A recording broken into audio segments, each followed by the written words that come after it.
سلام. امروز اولین قسمت ویدیوی کاور کردن ولکانه و میخوام با مسئول کاور صحبت کنم، ازش بپرسم که قراره چه کارهایی بکنن و چه کارهایی تا الان کردن. اگر به این فکر میکنید که یه روزی ممکنه ماشینتون رو کاور بکنید، این ویدیو رو ببینید.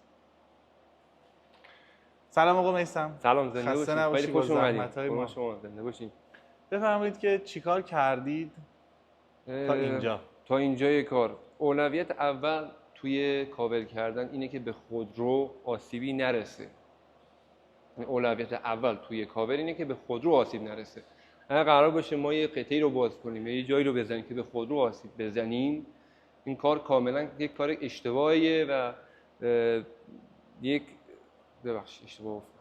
راحت باش، نه اصلا هول نشو. منم همیشه جلوی دوربین هول میشم، اصلا سخت نگیر.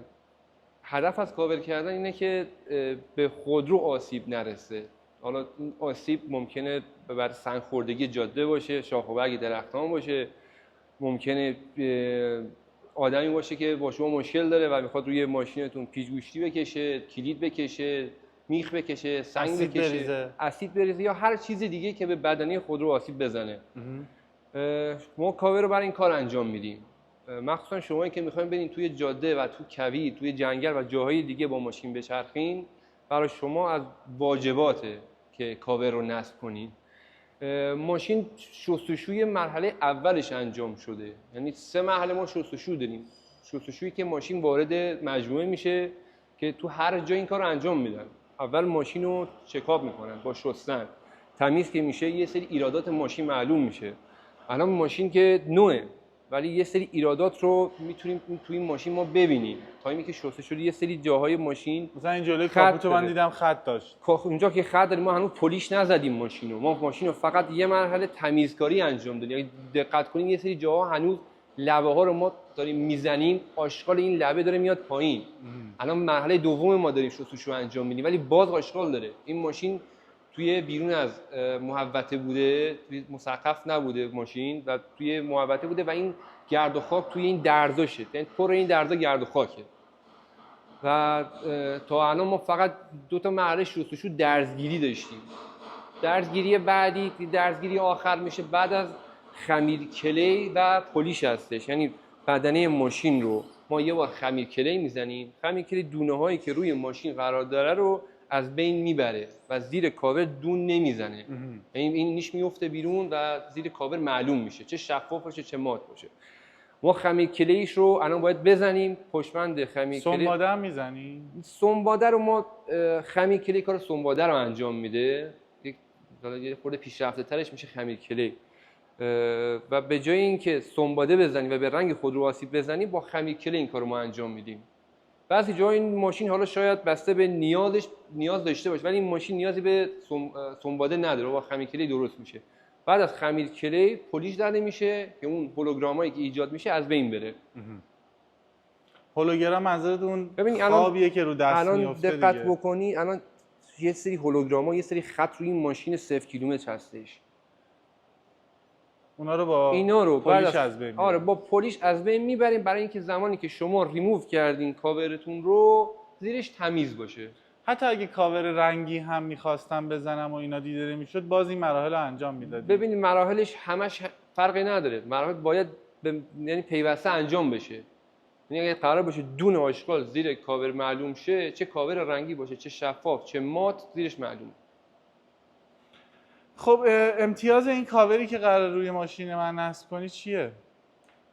PPF مات قرار برای شما اجرا کنیم. PPF مات رنگ خودروی شما رو مات میکنه، یعنی بازتاب نور نداریم برای ماشین و یک قیافه بسیار قشنگی به ماشینتون میده. یعنی ظاهرش قشنگ میشه.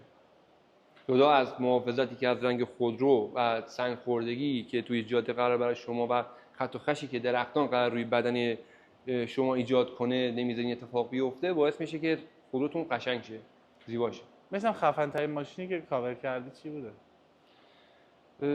مازراتی بوده، ماشین دیگه هم بوده. خفناش من به نظر خودم اون مازراتی بود که زدیم. مازراتی بادمجونی رنگ بود که زدیم. 14 یا 12 14 بود. فیسلیفتش رو انجام دادیم، بعدش هم کاور بود. بعد چرکترین ماشینی که تا حالا کاور کردی چی بوده؟ خودروی چینی. از چه نظر بعد؟ اسمشو نمیبرم ولی خودروی چینی. از چه نظر؟ کیفیت رنگش؟ کیفیت رنگ که افتضاح، دونه رنگ افتضاح. همین ماشینی که الان ما داریم میبینیم یه سری دونه رنگ داره. اگه مایل باشی من حاضرم چند تا دونه‌شو بهتون نشون بدم. دقت کنی اینجا دونه رنگ رو میبینی، این دونه رنگ زیر کاور میفته بیرون. خب طرف فکر میکنه که ایراد کار ماه، در صورتی که ایراد رنگ خودرو هستش. حالا یه سری جای ماشین هم من قلم گذاشتم، اینجا رو نگاه کنیم، ماشین 0 کیلومتر هنوز هیچ اتفاقی نیفتاده، ولی ما تمیز کردیم، اینا رو متوجه شدیم که اینا رو روش هست. اینا رو من باید دوباره بعد از اتمام کار قلم بگیرم، لیسته گیری انجام بدیم که زیر کاور معلوم نشه. ایراد رنگ کارخونه هم پس بعد ایراد کارخونه ما تو رنج روور هم داشتیم، یعنی دونه رنگ توی رنج روور که خفن ترین ماشین دنیا هستش هم داشتیم. رو سقفش 2 تا دونه رنگ داشتیم که من با تیغ برداشتم.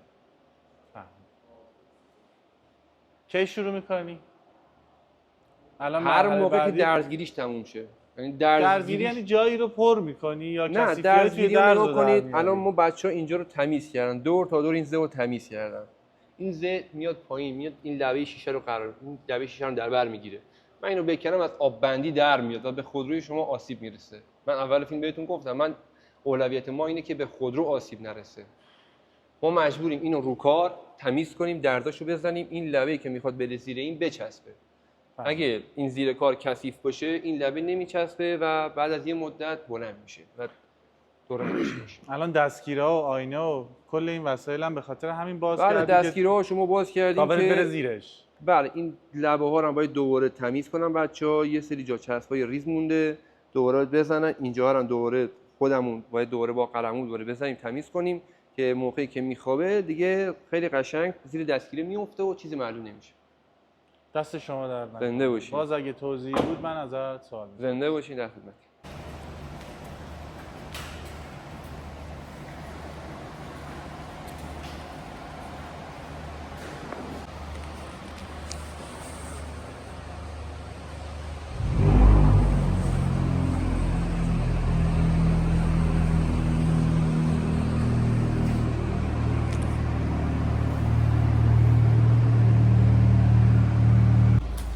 اون قسمتی که اگه یادتون باشه اینجا رو من داشتم رنگ می‌کردم، یه مقدار رنگش پاشیده اون پایین و بچه‌ها به دردسر افتادن. بزنیم ببینیم چی میشه. اوکی شد. فقط یه زحمت بکش بده دوباره. دارن اون دونه‌های نارنجی رو پاک می‌کنن. آقا قطر این کاور چقدره، یعنی ضخامتش؟ 1.5 یا 15 صدم میلیمتر. از میلیمتر پس نازک‌تر. 50 میکرون. مرسی.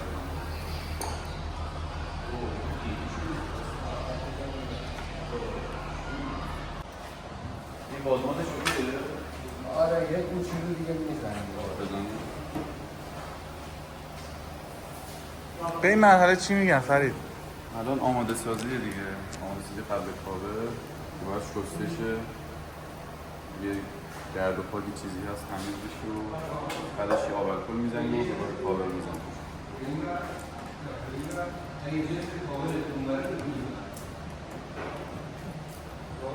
این کاورها بابل فریه؟ آقا میثم اینا بابل فریه؟ حباب از توش رد میشه یا باید سوراخ بزنی؟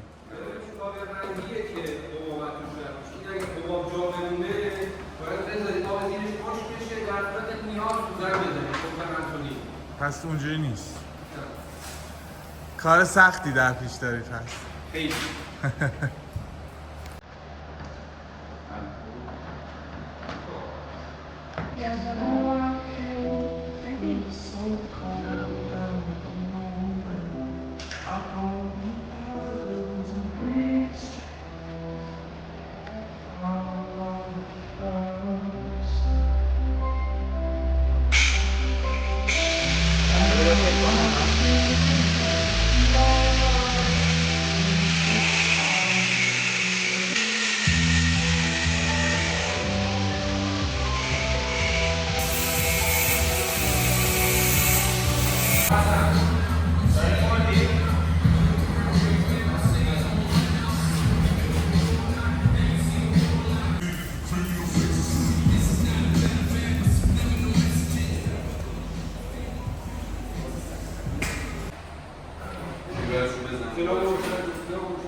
رو کارم بزن آره.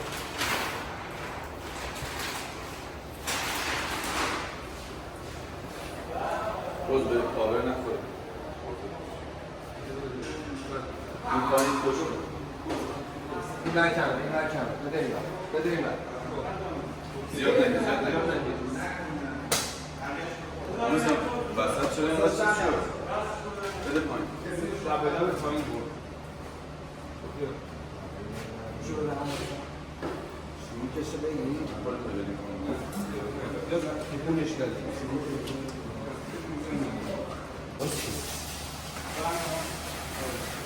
از جلو بلند کن تو بلند نکنی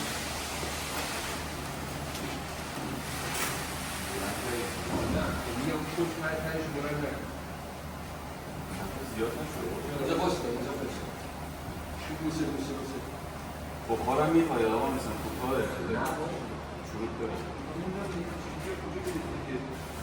من 10 سال اضافه کردم گرفتم بود تو کار باشه خودمون رو گرفتم مثلا حافظم نگرفتم کی با من کافی داشت دیگه گفتمش چه کنو بارباد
بیا بده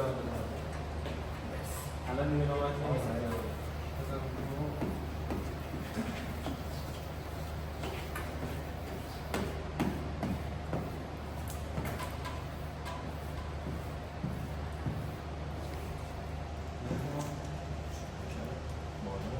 آب بزن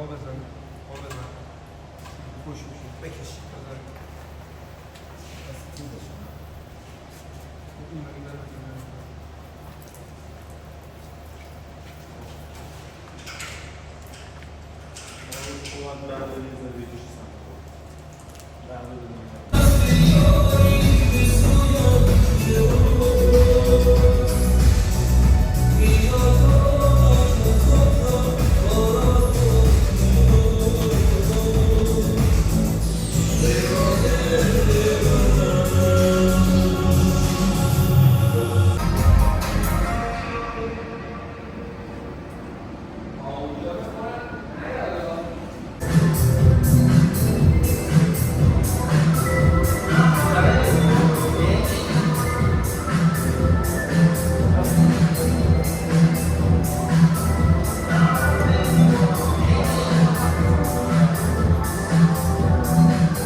نمیگم این بار نه میدونم میکشی ولی باز لباسا فرم داره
اونجا رو که نمیخواد بره اصلا.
سلام ماما گیان.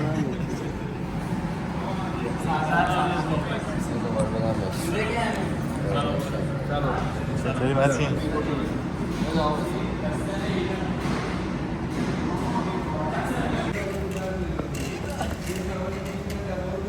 مبین نظرش اینه که این طرحو بزنیم،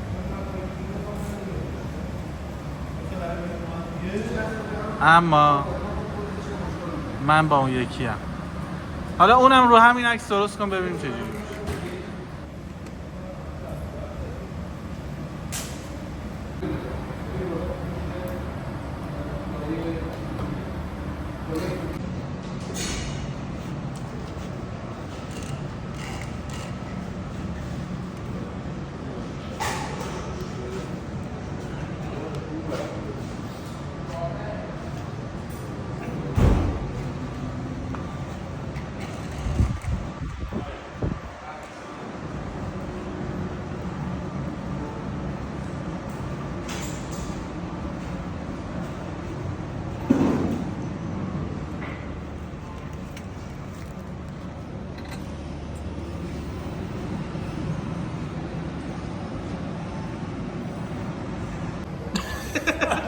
کار روشنگری هم تموم شد.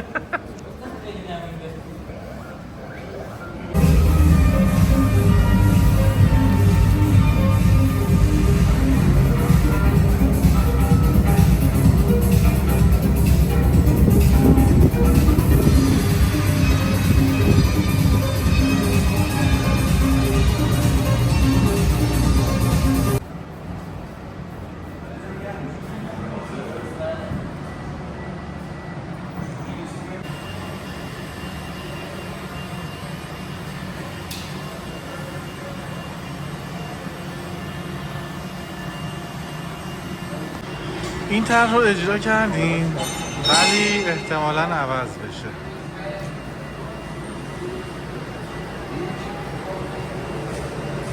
خب با توجه به اینکه این طرح تایید نشد، بچه‌ها دارن نسبت به پاک کردنش اقدام میکنن. آقا متین دست شما درد نکنه. اونورم دوستان دارن زحمت میکشن. دودی شیشه جلو که اسمش چیه؟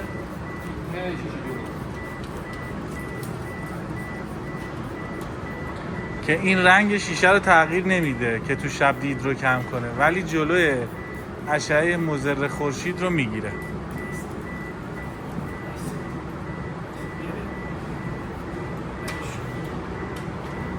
خب آقا میثم خسته نباشی. زنده باشین.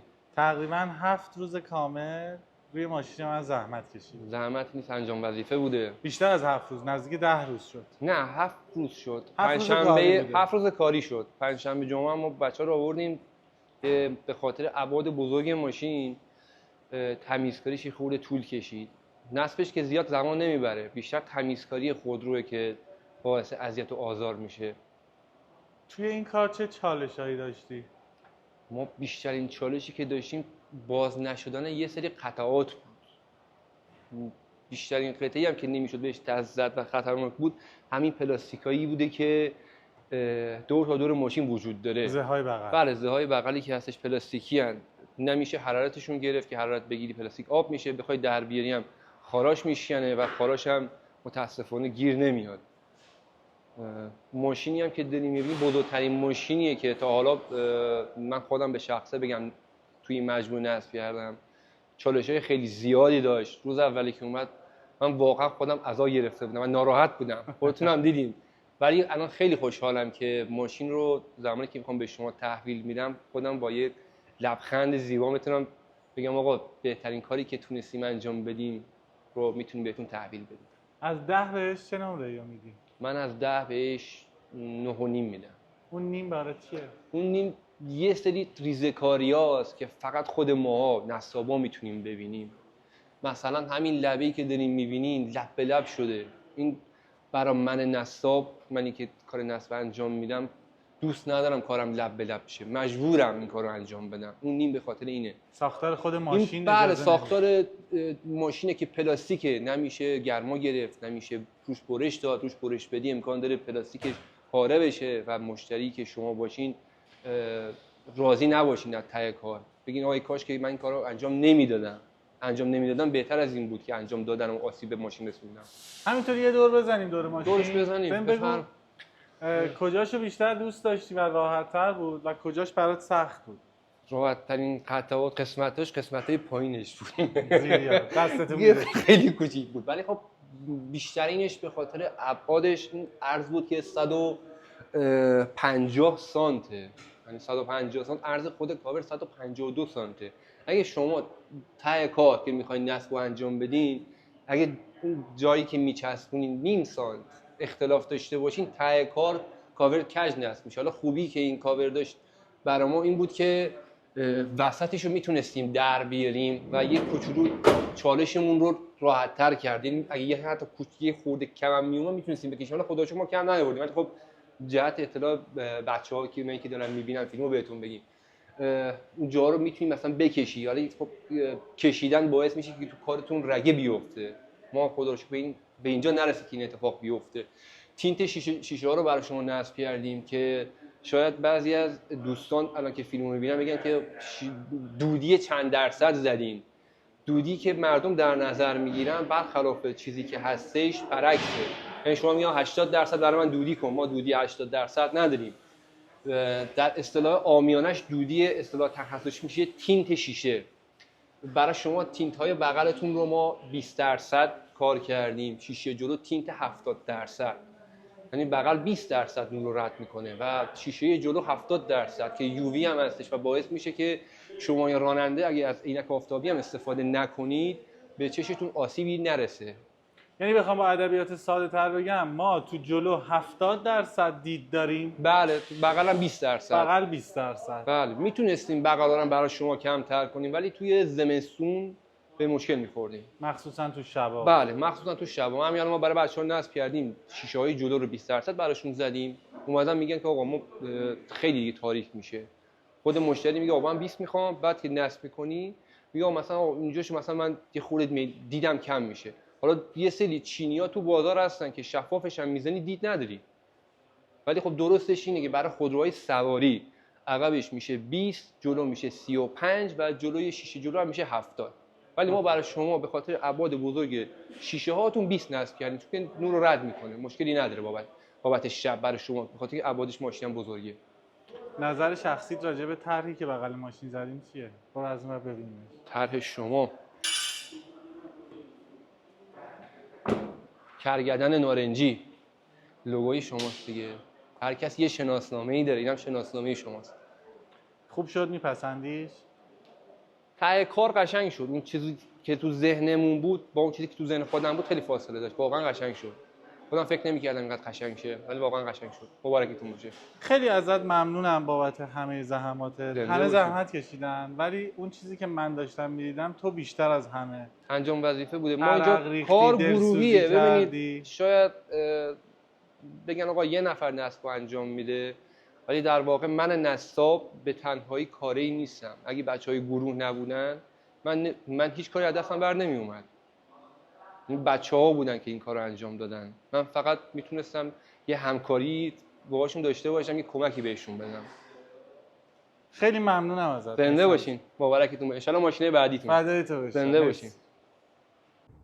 خب امیدوارم که از این ویدیو لذت برده باشید. 2-3 تا نکته ریز به ذهنم اومد، گفتم اینا رو باهاتون در میون بذارم.